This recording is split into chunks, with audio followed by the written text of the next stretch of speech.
Good morning. Your time right now is 6 o'clock on this Wednesday, July 26th. Yeah, coming up this morning on DC News Now, a 12-year-old girl shot in her home in Southeast DC. We have an update on the search for the person who is responsible coming up. Plus, Mayor Bowser announcing a hot weather emergency with dangerous temperatures coming for the rest of the week. So, Jackie, what can people expect today? Well, today we're going to be tracking the heat, those highs, low to mid 90s. It feels like temperatures upper 90s. However, towards the end of the week, we're tracking the scorching heat with those feels like temperatures in the triple digits. More details with that 7-day coming up.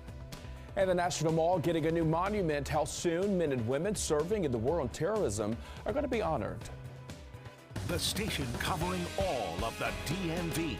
This is DC News Now.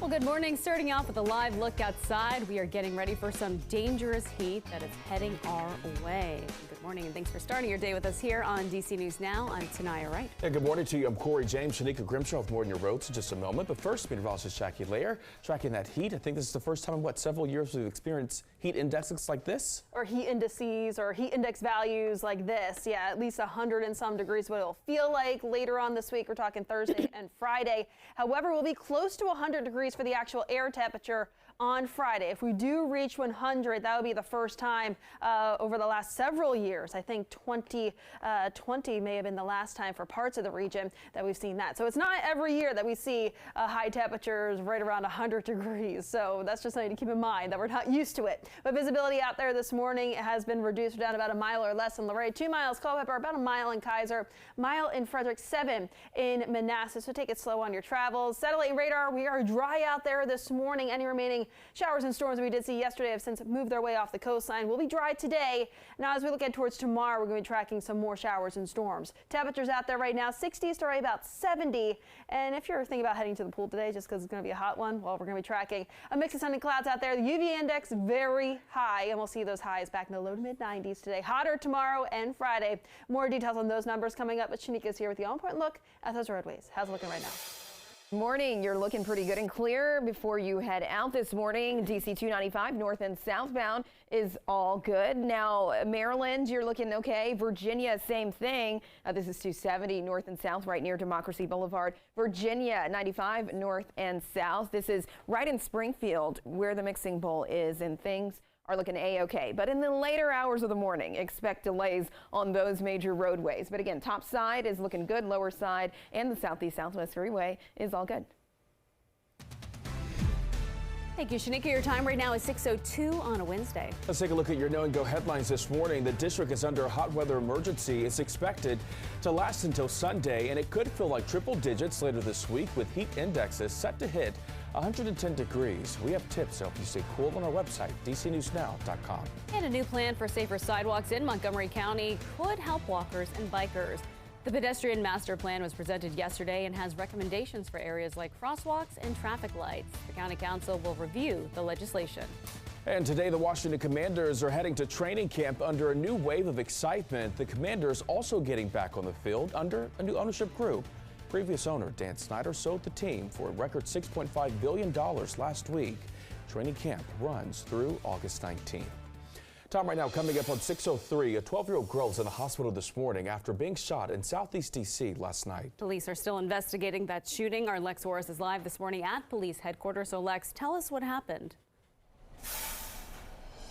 Right, well, the 7th District Commander called it appalling and devastating. This 12-year-old girl shot inside of her home last night. Now, that girl is expected to survive. Right now, she's in the hospital in stable condition. The shooting happened around 8:30 last night. Police do not believe that she was targeted in the shooting. Their investigation to exactly what happened is ongoing, but community members and neighborhood leaders are outraged at the ongoing violence. DC is out of control with this gun violence. The more and more y'all come out, the more and more we talk about and talk against it. Seems like nothing is working. Well, police did recover a gun at the scene. They also had a person of interest who was stopped for questioning late last night, though they did not have anyone in custody at the time of their last update to us in the media. Now, the 7th District Commander did make a point to ask the public for help, not only for information in this shooting, but also for any information about illegal guns on the street in general. She said that if police can find these illegal guns and get them off the street, it can stop things like this from happening. Live in Washington, I'm Lex Juarez, DC News Now. And bracing for a heat wave, DC is under a hot weather emergency until Sunday as extreme heat moves into our region. Homeland Security is working with local energy providers, making sure people have access to emergency resources. Now, the National Weather Service says it expects heat indexes to hit 110 degrees later this week. While officials are warning people of the dangers of being outside, some say the heat will not ruin their plans. Heat has already caused deaths across the country. Stay indoors when possible. Check on your neighbors, right? Stay hydrated. No cancellations. We're going to go full blast. I go out and walk in it, but I bring extra water on me. I'm trying to maintain my girlish figure.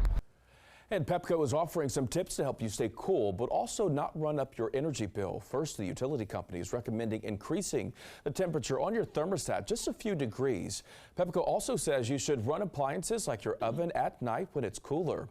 Finally, they suggest lowering blinds during the day when the sun is out to keep cool air inside your home. And with the dangerous heat heading our way, we are looking at the potential for heat-related illnesses like heat exhaustion and even heat stroke. While they may seem similar, there are some differences. People suffering from heat exhaustion usually feel faint or dizzy, have cool, pale, or clammy skin, have a rapid but weak pulse, experience muscle cramps, and may suffer from nausea or vomiting. Anyone with heat exhaustion needs to immediately get to a cool and air-conditioned place.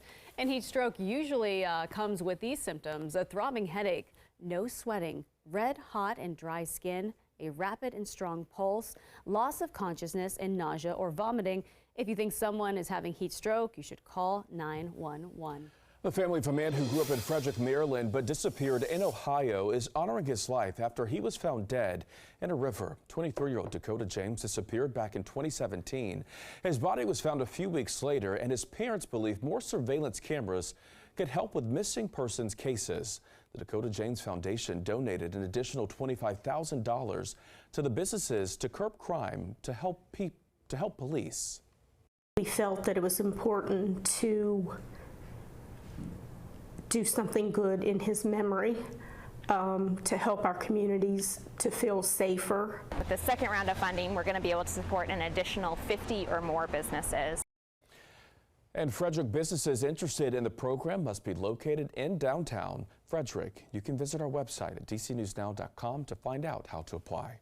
All right, well, the DMV is dealing with an infestation of toxic hammerhead worms. These brown and yellow worms can grow longer than a foot and have toxins that can irritate your skin. A family in Virginia says they have been dealing with the worms on their property for several months now. They say they go on worm duty every morning looking for worms to kill. When I was picking one of them up, it broke into 4 pieces, so I thought it was dead. I came back 5 minutes later and all 4 pieces had squirmed away back into the yard. Now, experts say if you see one, you should pour salt on it, then let them sit for a few minutes, put gloves on, and put them in a plastic bag and throw them away. Our roads are back open after a massive gas line explosion on I-81 in Strasburg, Virginia yesterday. You can see those flames flying high in the sky there, just feet away from a very busy highway. According to the Shenandoah Sheriff's Office, there were no reported injuries. But one man who was driving by when that explosion happened, he happens to explain what he saw. It's just a typical drive, no traffic, and next thing you know, you just see a mushroom cloud and then flames shooting up at least 50 feet in the air. Fire officials say the explosion erupted from a pipeline owned by TC Energy. The pipeline has been shut down while crews investigate what caused the blast. Your time right now is 6:08 this morning. A new law in Virginia requires hotel workers to get training to spot human trafficking. All hotel staff will take a course by the Department of Criminal Justice Services to recertify. One delegate says advocates, hotels, and lawmakers work together to pass the bill. There are so many dangers out there in terms of, drug addiction, relationship, romantic coercion that can happen. So we just need to make sure everyone in the community knows the plays and knows the ploys that these traffickers. Now that delegate hopes workers and law enforcement will take the training next. Consumer confidence in the U.S. economy reaching a two-year high this month. Experts say it's a sign of a resilient economy, even in the face of high interest rates. Now, the Consumer Index measures Americans' assessments of both current and future economic conditions. The number this month was expected to be at 110.5, but consumer confidence rose to 117 rather. That's up from 110 in June. Employers are adding 278,000 jobs a month so far this year, and unemployment has reached nearly its lowest rate in 50 years. And no one won last night's Mega Millions jackpot, and that brings the new jackpot up to an estimated $910 million. That's the 8th largest in U.S. history. The winner can choose spreading the payout over 30 annual installments, or they could take a lump sum of about $464 million. The next drawing is this Friday.